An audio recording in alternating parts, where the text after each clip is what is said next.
Piccole imprese vulnerabili, stremate dalla crisi, vengono annientate e usate dalla malavita organizzata per traffici loschi. Il Veneto è ancora scosso dopo l'ultimo blitz che ha portato a galla ramificazioni delle cosche 'ndranghetiste, non più solo infiltrazioni mafiose, ma presenza, così l'ha definita il procuratore antimafia, spiegando la vasta operazione di carabinieri e guardie di finanza. Per contrastare questo fenomeno bisogna contare su una forte rete sociale, da qui la risposta delle associazioni di categoria, in primis degli industriali. Noi chiediamo a tutti gli imprenditori di, dove possibile e anche dove non sarebbe possibile, denunciare queste cose, e noi siamo al loro fianco per fare maggiore luce e per attivarci affinché venga trovata la migliore soluzione.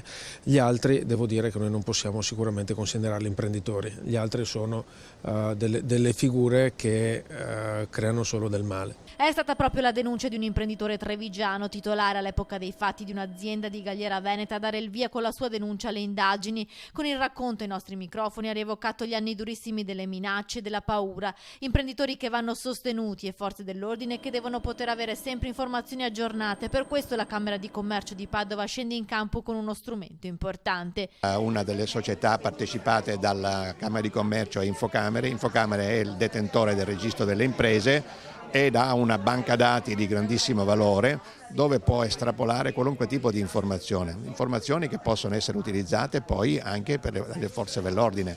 Parlo per esempio del caso di cambiamenti nell'assetto societario, di nuove entrate, eccetera, oppure di avvio di realtà nuove, magari in aree non territorialmente non vocate.